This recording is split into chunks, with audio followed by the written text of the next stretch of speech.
He made the Emperor of Ethiopia stand on his feet in awe, was courted by the Mayor of Nantes and the Prince of Monaco, and was not allowed to transfer abroad through military intervention by the President of Côte d'Ivoire. Pele called him his successor.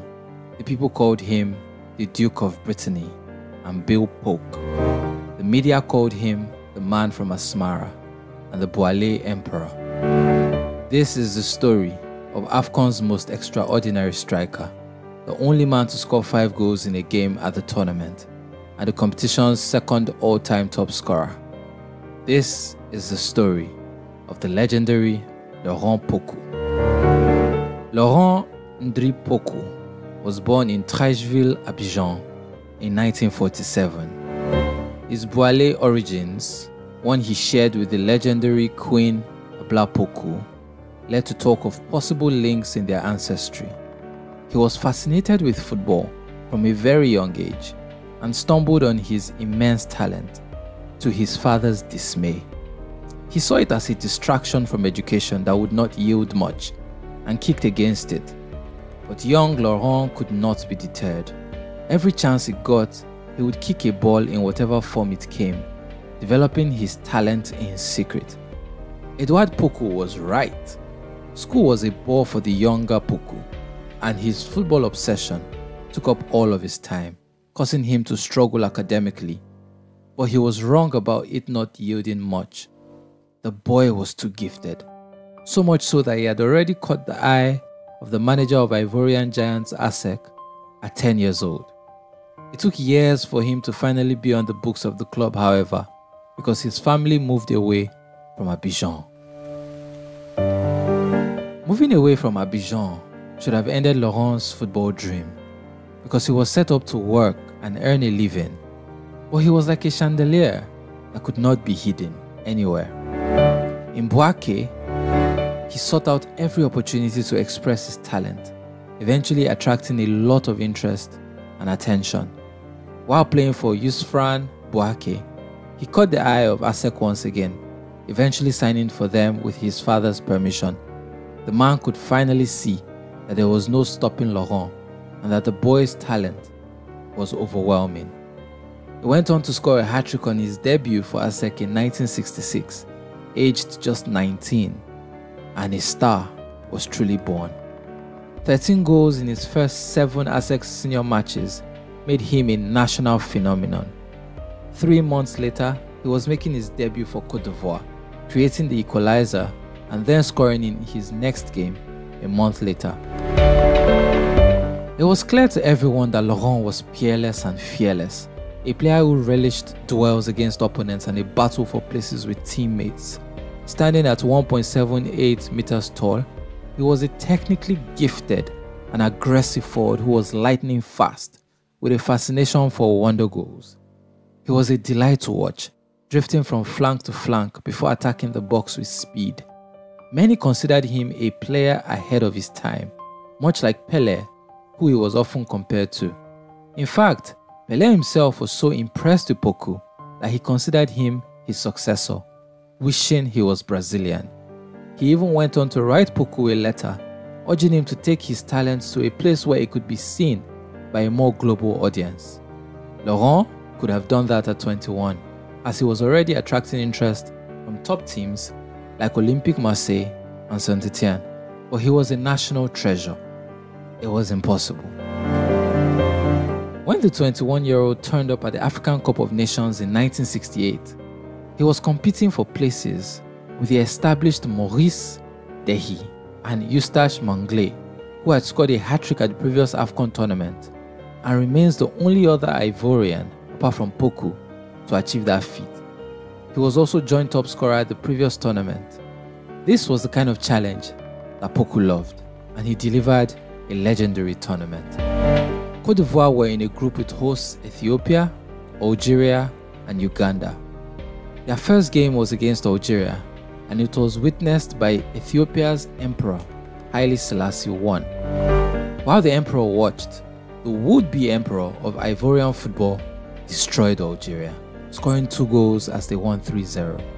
His second goal was so impressive that the Ethiopian Emperor got on his feet to applaud, stunned by the excellence of Pokou. He must have wondered how his own Ethiopia would fare against this guy in the next game. He needn't have worried too much, however, as they successfully kept him at bay, beating the Ivorians 1-0. Algeria had beaten Uganda 4-0 in the other game, so it was all to play for in the final game. Pokou, back on form, scored the first goal of the game, while Monglé scored what was to be the winner. With Algeria losing 3-1 to Ethiopia, Côte d'Ivoire were through to the semi-finals. They were up against defending champions Ghana, who had won the previous two Afcon tournaments.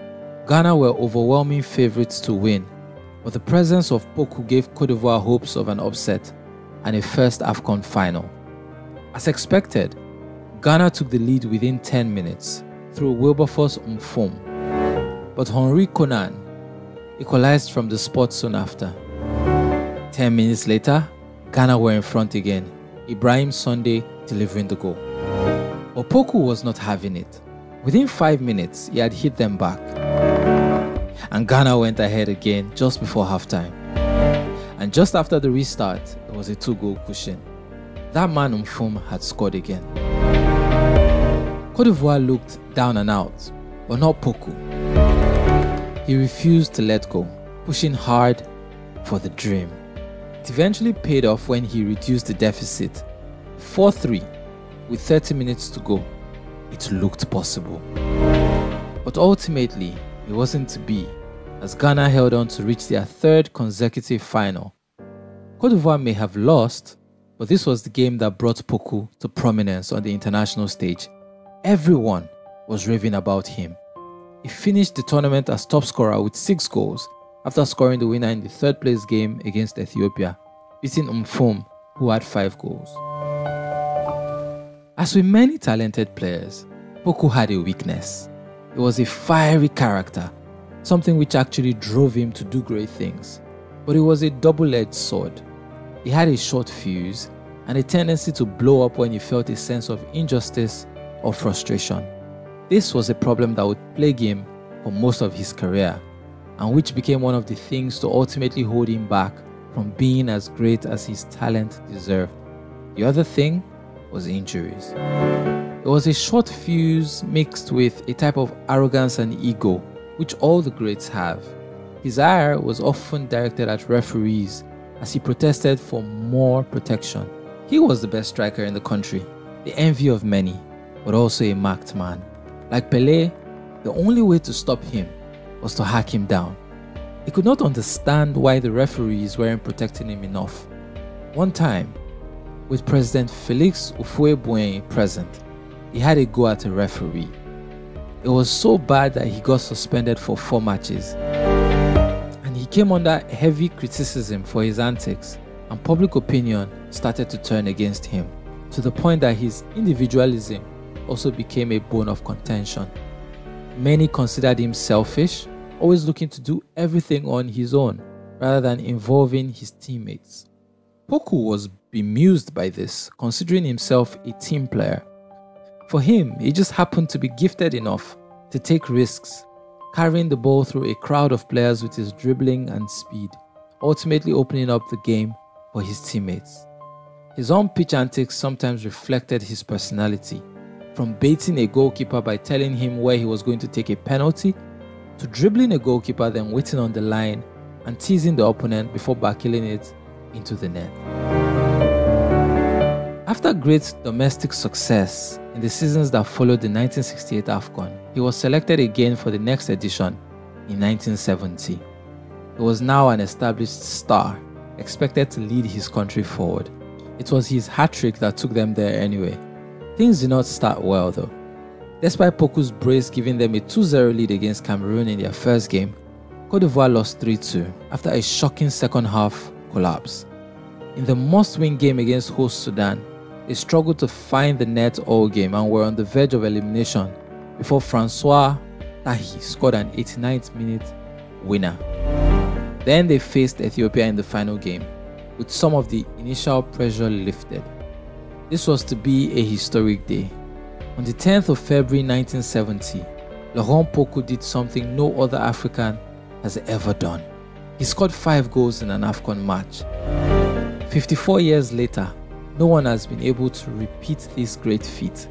The plaudits were flying in for Pokou now, with interest in him multiplying. The semi-final saw Côte d'Ivoire face Ghana yet again in a repeat of the 1968 semi-final. The beaten finalists of the last edition were now fully aware of Pokou's genius and devised a plan to thwart him, putting multiple players on him. It worked.